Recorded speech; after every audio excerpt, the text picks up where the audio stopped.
сайн байцгаана уу? Золиос зургийн нугалын багш Хүслэн байна. Өнөөдөр 12-оос 15 насны хүүхдүүдийн 6 дугаар хичээл эхэллээ. Өнөөдрийн хичээл дээр болохоор өмнөх хичээлүүд дээр болохоор хар зураг, хөрөг зургийн талаар анхан шатны ойлголтод өгсөн байгаа. Харин өнөөдрийн хичээл дээр болохоор хөрөг зургийг ингээд гэрэл зэвсэртэй зурах аргыг зааж өгөх болно. Ерөнхийдөө биднэрт хөрөг зургийг зурах хоёр арга байгаа. Нэг нь болохоор натураас шууд боддоор хараад зурах. Нөгөөх нь болохоор фото харж хуулж зурах. Өнөөдрийн тохиолдолд бол фото харж хуулж зурах болно. Ингээдээ анхаарах хэдийн байгаа. Хэдүүлээ фотогоо сонгохдоо болохоор ерөнхийдөө гэрэл зүдрийг яг л таарсан байх хэрэгтэй. Тэгэхгүй нөгөө хитрхи студ гэрэлтэй ингээд урдаас нь гэрэл нь ялцсан байх юм бол гэрэл зүдэр гарахгүй. Тэгэхээр нөгөө нэг хар зургаараа сүдэр зурах боломжгүй болохоор ингээд нүур манд хавтгaalж харагдаад идэг.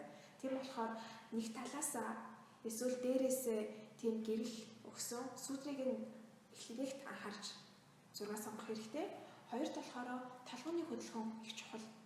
Одоо хүүхдүүд бас зураг сурахаараа ингээд хитнээ селфигээр авсан зургуудыг ингээд зураад идэг. Тэгэхээр ерөнхийдөө ингээд хитрхи ингээд дээрээс харцсан, хитрхи ингээд доороос харчингууд биднэрт нөө аслалтын хууль маань антуу маань маш хэцүү учраас хүн маань ерөөсөө буруу болж харагдаад идэг. Тийм учраас зурж байгаа зураг маань болохоор хөдөлгөөн ер нь их зурдаас гэхээсээ илүү баг зэрэг хажуу талаас одоо толгой маань хөдөлсөн ч гэсэн баг зэрэг доошоо хөдөлсөн иймэрхүү хөдөлгөөнтэй байхгүй бол зурхад их хэцүү байдаг шүү. Өнөөдрийн сонгосон зураг маань болохоор ингээд яг нэг талаасаа гэрэлтэй хажуу тал руугаа ингээд тонгооцсон зураг байгаа. Ингээд зурхад маш хялбар байх болно бүгдэнд нь. За ингээд хар зураг гаргах өмнөх хичээлүүд дээр ер нь хэлсэн байгаа хар зураг хэрхэн гаргах талаар. Гэтэ энэ хичээлээр муу давтаад тэрийгээ дахин зурцгаая. Хамгийн захын хязгааруудаа тэмдэглэнэ. За одоо хүүхдүүдэд нэг юм анхаарахад бид нэр өмнөх хичээлээс онцлог нь болохоор ингээд ерөнхийдөө зураг босоогоор тавьсан байна. Хоёрт харандаага л ингэж үзүүлсэн байгаа нэг тусгай хичээлээр бас богино хичээлд оруулах болно харандаага хэрхэн үзүүлэх талаар. Тэгээд харандаага ер нь ингэж барьдаг байгаа шүү. Одоо бид нэр хэрвээ гараараа ингэж барьсан тохиолдолд гар маань ингэж хөдөлдөг байгаа.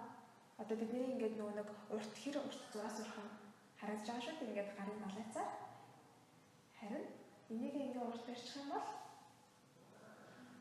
илүү баланстай хөдлөх боломжтой гарын хөдөлгөөн. Тийм учраас гараа ингэж бариад тэгээд хамгийн захын цэгүүдийг тэмдэглэх болно. Одоо толгой маань хаанаас хаа хүртэл явах вэ? Ингээд шулуун зургасуудаар тэмдэглэж болно. Өнөөдрийн маань хичээл дээр болохоор ерөөсөө нөгөө хөрөг хэсэг хичээлээр яваад байгаа болохоор биеийн өөр хэсгийн адуун буюу гар, цээж хэсгийг бол тэгтлээ анхаарахгүй байгаа.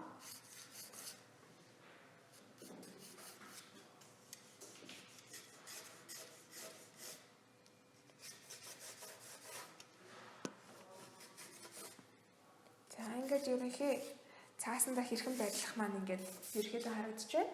Одоо болохоор нүүрний гол тэнхлэгийг нь олж зурх байгаа. Энэ нь болохоор ерөөсөө ингээд уртлаас харах юм бол ингэж ирж шууржилж байгаа. Энийг тэмдэглэсэн тохиолдолд ерөнхийдөө хүн маань хаашаа харч толгойг хааш хөдөлж гэсэн хөдөлгөөнд гарах болно.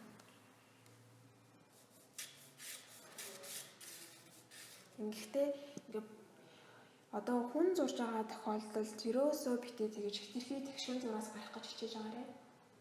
Тэгэхгүйгээр одоо гэх юм бол ингээд зураг маань их мудаан харагдах болно. Тийм учраас ерөөсөө хөдөлгөөнөө анхнаасаа гаргахдаа л ингэж уян гоё гараа бугуугаараа хөдлөсөн зураасуудтай байх хэрэгтэй.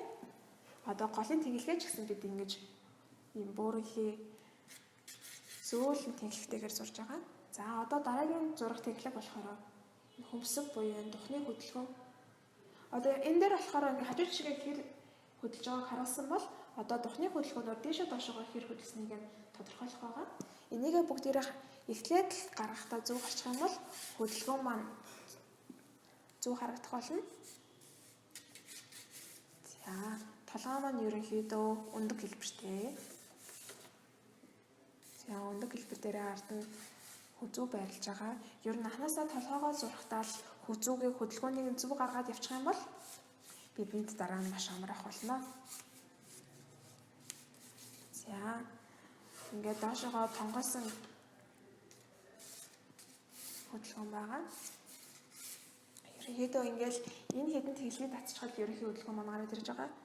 За энэний дараагаар духны хязгаар. Ерөнхийдөө их доош нь орсон зураг авсан учраас одоо дух маань ингэж доор орж ирж байгаа. Духны хөдөлгөөн. За ингээд эхлээд хамраа нааш нь тоолохоос өмнө одоо энэ гол цэгүүд дээрээ өмнөх хичээлээр заасан шиг харьцаануудад тэмдэглэх хэрэгтэй. Хамар маань ийш орж ирлээ. Мэдээж доошоо тонгоосон учраас нөгөө яг урдаасаа харагддаг харьцаа маань доошоо баг зэрэг агшиж өгөх байгаа. За амны гол зураас маань орж ирлээ. Тэгээд хажуу тал руугаа ерөнхийдөө тэмдэглэгээ дагаад хажуу жишээ харсан байгаа учраас энэ зураас дээр бол цаашаага байгаа нь баг зэрэг асалтай буюу богинохон харагдаж шүү хүүхдүүдээ. Орол маань ч гэсэн гол тэмдэглэсэж цаашаага богиносож харагдах болно. За нэгэнт ингээд ухаа гаргацсан учраас за одоо нүднийхээ зураасыг гаргая.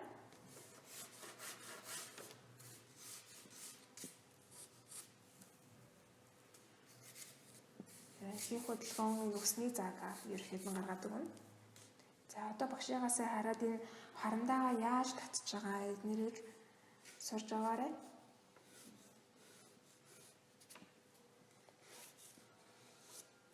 Уян хөдөлгөөн.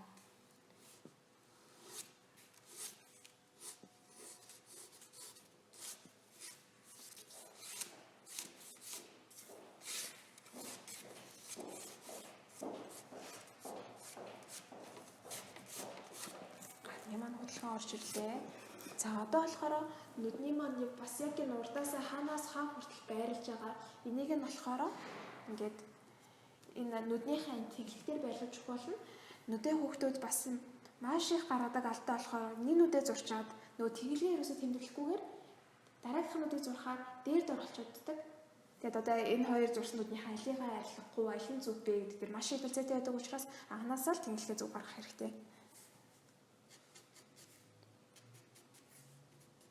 За ингээд бүх хавтгай дээр дүрслэгдсэн хэмжээсүүдээ гаргасны дараагаар одоо өндрийг нь тэмдэглэж өгөх болно. Хамар маань ингээд мэдээж ирэх жоохон ингээд ухнаас харсан тохиолдолд доошоогоо ингэж үзүүрээс нь үндсэн хэлбэртэй харагдах болно. Гурвалжин. За урагшаага тавьсан хэсгийг тэмдэглэлээ. Одоо хүүхдүүдээ яг багшийнхаа зурж байгааг анзаараад сайн анзаарах юм бол энэ хамрын ингэж олон талтай энэ тасныг л зурж байгаа болно гэхээс ерөнхийдөө нугалзарсан хөдөлгөөн хамрын нүх одоо энэ уртлын бөөрийн энтрийг нь бол төвтлээ зураг байгаа. Яагаад зурдаггүй вэ гэхээр ерөөсөө бид нар төөрөлдчихдөг. Тийм учраас төөрөлдөхгүй зөв зурхын тулд эхлээд бид нар хүнтэйгээ төстэй байхаас илүүтэйгээр хүн болгож зурх нь чухал. За орол маань ингээ ороод ирлээ. Ирүү маань бас урагшаага тавьсан байгаа.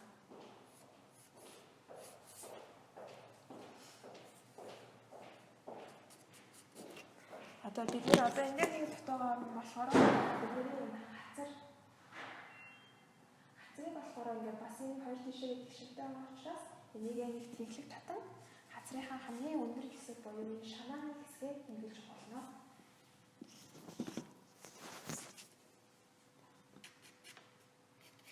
Одоо ингээд зурхтаа энэ талыг нь энэ зурсан бол энэ талыг нь хаана тэмдэглэх вэ? Бүгдийн зэрэг явна.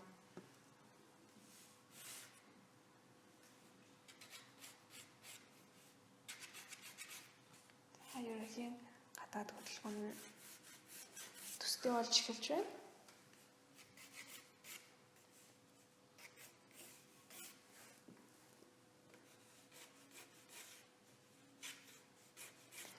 Өмнөх хичээлээр заасан шүү дээ. Одоо ерөөсөө хамраас нүд ингэж явсаар агаад энд чихэрдэг байгаа. Чихний харьцаагаа ингэж гаргадаг. Энэ маань ерөөсөө яг доошоо харсан бол энэ хөдөлгөөнөөр явдаг байгаа шүү. Тэгэхгүй одоо ингээд энэ дагаан чи ингээд бүр чихийг энд авчраад наах тохиолдол байна. Энд ирэх тохиолдол эсвэл бүр хасар дээр хүрээд ирдэг. Тэгэхгүйгээр ерөөсөө л доошоо харж байгаа бол ингэж дээш нь ингэж энэ хөдөлгөөнөд тагаад явна. Дээшээ харж байгаа бол доошоогоо. Яг энийгээ дагуулan гэжгээ гаргаж болно.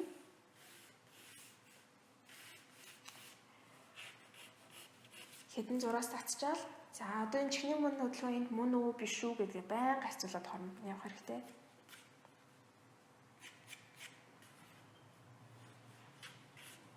За хүзүүний мөн хөдөлгөөн гарлаа.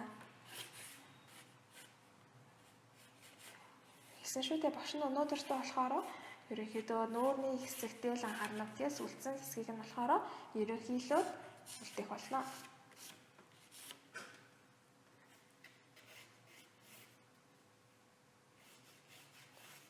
За толгой маань дэшегээ үсэнд нь хууртай хэтэрхий том зурсан байна. Тэрийгээ багш нараа багасгаад үснийхаа ерөнхий хөдөлгөөнийг гаргаад өгөх болно. Хаагур хуваалттай байна. Үсний маань хөдөлгөөн ингэж хаагур явсан байна. Одоо яг бодит хүн гэх юм бол миний ингээд үсний хөдөлгөөн маань ингэж доошоо явсан байгаа гин ингэж яг ийм хэлбэрээр зурна гэсэн үг байхгүй юу? Яг тэрнтэй адилхан фото зураг харж агаад тэрийгээ хөдөлгөөнийг ингэж гаргах юм бол зүгээр байдаг. Бид анханасаа тохиромжтой фотогоо олсон тохиолдолд зурхад маш амар байдаг. За одоо болохоор нүдний харц хаашаа байсан байна. Одоо нүдний энэ бөөрийнхий дээр гадна талд нь байрлах энэ зовхны маань хөдөлгөөн яаж хаашаа хөдөлсөн байгааг нь үзэх бол зурх болно. Нүдийг маань ерөнхийдөө юм бөөрийнхий гавч маань байрлаж байгаа гэж бодоод тэрний маань гадуу арьс байгаа гэж бодоод ерөөсөө юм бөөрийнхий юм зураад тэрэн дээр маань ингэж завхаа байрлуулж зурх байгаа. Тэрийг багш нь ерөнхий сургалтын тухайд ашиглах фотонуудыг нэглэж өгөх болно. За нүднийхээ хөдөлгөөнийг гаргах. Мөн гэхдээ тухаараа харж байгаа, доошоо харж байгаа гэдгийг мартаж болохгүй. Нүдний дотроо нүднийхээ харыг байрлуулна. Мөн ингэхдээ хөмсгөнийхөө хөдөлгөөн маань духан дээрээ байгаа гэж төсөөлөн зурчих болно. Одоо бид ерөнхий бүх төрсүүдээ гаргацсан байгаа учраас одоо баг зэрэг энэ хамрын хөдөлгөөн, нүдний одоо давхраа хөдөлгөөн тийм харцыг нь түлхүү дүрслэх болно. Бид эхлээд суурьа зурцсан дээрээ дараа нь төстэй шинж чанарыг нь зурх нь чухал байгаа шүү. Шинэ хамрынх маань цаатал маань хангаж байгаа ч гэсэн наадлынх нь бас ингэж мөн адил харагдаж байгаа гэж бодон наадлын дүрслэх хэрэгтэй. Одоо Аз хүмүүсийн бас нэг онцлог болохоор энэ дух маань хэтэрхий өндөр биш болохоор ингээд энэ маань ингээд баг зэрэг тодгошоогоо орж өгсөн байгаа. Энийг нь цааш нь оруулж зурхгүй бол ингээ хамар маань бүр хэтэрхий урагшаага ийм шуурулж өгчөөд идэг.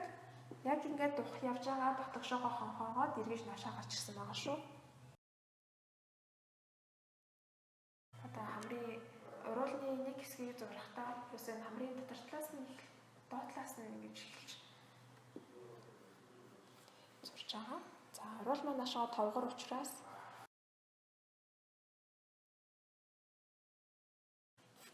яг анх удаага хөрөг зурж байгаа өөр ямар нэгэн зөв фото хуулж үзээгүй хүүхдүүдэд яг ингээ багшаагаа дуурайгаа зурхад мэдээж баг зэрэг хүндрэлтэй байх болно.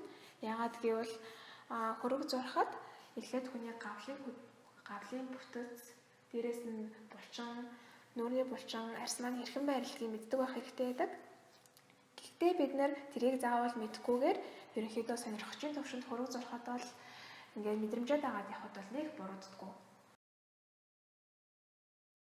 Бүх хөрөн бүтээлчид анхандаа сонирхогч байсан гэдэг их гоё үг бий. Тэрийг бодон миний зураг маань болохгүй байна. Би адилхан зурж чадахгүй байна гэж өөрийгөө ерөөсөө сэтгэлээр унааж болохгүй. Зураг зурах маань маш сайхан зүйл байгаа. Тийм учраас ядаж зураг зурж байх хугацаанд бүгдээрээ өөрийгөө тайвшруулан сайхан зүйлийг бүтээе.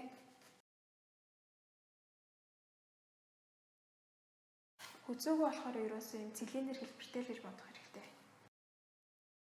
За дагсан юм. Нэрийгээ ерөнхийдөө харж байгаа дуурайгаар л зурчих хэрэгтэй. За ингээд зураг маань ерөнхийдөө нэлээд төстэй болсон байна. Одоо ерөнхий бүтцээ гаргацсан маш олон ийм зурааснууд байгаа учраас энийгээ бүгдээрээ бүцгэхдээ өнөөдөр нэг шинэ арга хэрэглэх болно. Гэхдээ хэрэггүй цаас бариад бага зэрэг зураг хүрээдэг болно. Өнөөдрийн шинээр сурах юм маань болохоор ерөнхийдөө одоо энэ олон гаргасан зураасаа бага зэрэг бүцгээд нэг тоон цаасандаа цагаан биш сарал тоон өгнө гэсэн үг. Ингэснээрээ бид нар балруулаараа цагаан гэрлээ өгөх боломжтой болно. Энэ хав зургаа бас нөгөө цаасаар биш салфетгаар өрчгээр хэтэрхий ингэж нөгөө бүх бал маань тараад сав сарал болчиход идэг. Тийхгүйгээр үндсэн хар зургийнхаа нүүдийг үлдээгээд ингээд чиглэн тараагаад өгчих юм бол цаас маань ерөнхийдөө саарал өнгөтэй. Дараа нь гэрэл сүлэр гарах гэж амар ах болно. Одоо ингээд үрчингүүт биднэрт ерөнхий хөрөний маань хөдөлгөөн үлдчихэж байгаа юм. Нэгээ бүгдээрээ одоо яг жинээсээ адилхан болгох, хөргөө адилхан болгох эрс өнгө буюу хар зургнуудаа хийх болно. Эмэгтэй хүүхдүүдэд дахиад нэг юм туурч болохгүй нь болохоор бүгдээрээ одоо эмэгтэй хүн зурж байгаа бол эмэгтэй хүний одоо энэ нүүрний будаг одоо энэ нүдний контур энэ төр тууртаж болохгүй. Нүүрний будаг маань бас хүнийг маш өөрөөр харагдуулж өгдөг. Эхлээд нүдээ зурчаад дараа нь будгийг нь дээр нь зурсан дээр өгдөг шүү. Сайн анзаарах юм бол яг харж байгаа зүгт нь нүднийхээ энэ дээд доод зохийг нь тодруулаад өгөх юм бол харц маань илүү тодорч өгч байна. Яг хөмсөний хөдөлгөөнөө гаргалаа. Яг хамраа болохоор одоо эцсийн байдлаар яг зүв байгаа эсхийг нь шалгаад нурууных нь онцлогийг гаргаж өгье.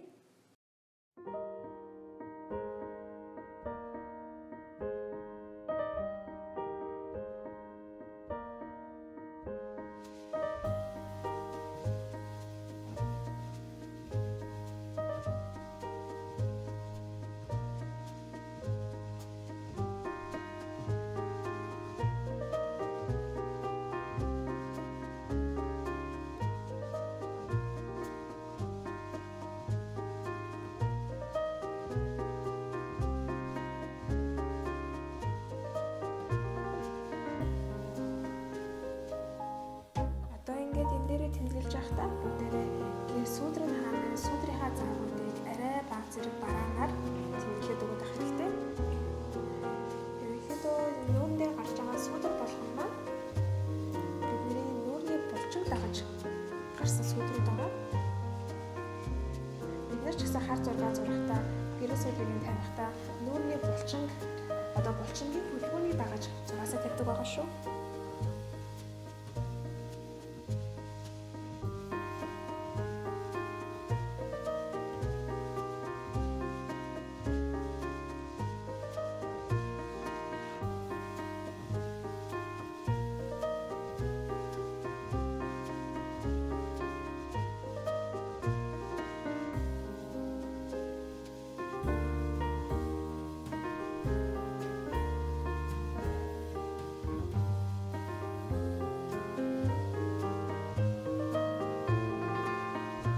Бүгдээрээ цайвар хэсгүүдээ ерөнхийдөө гэрэл сүдрийнхаа эхний цайвар тоонуудыг болохоор балруулаараа гаргаж өгөх болно. За энийг яаж гаргадаг талаар одоо багш үзүүлье. Гэхдээ ерөнхийдөө энэ ийм үзэгтэй балруул байх юм бол их сайн. Тэгээд энэгээр гаргах болно.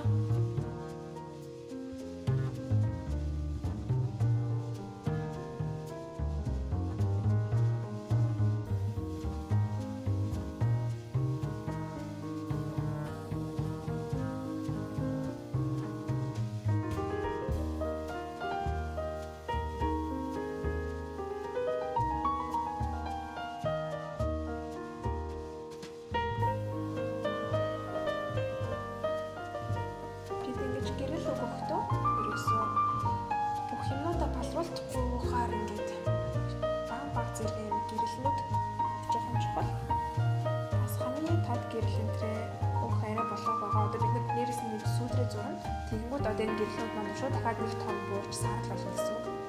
Тэр үеэр амин гэрлүүд болно. Одоо болохоор нэмээд сүдрэг хөхтөө одоо ингээд өгсөн гэрлээ хүүхдүүд нөө гараараа ингээд ичгийг арчаад идэг. Тэгэхгүйгээр ингээд чигчэн хуруугаараа эсвэл өөр хуруугаараа шиг юм ингээд ашиглахгүй хуруугаараа ингээд тулаад жиж цааснасаа гараа мөдөж бол өнөх хийсэн чамын юмудаа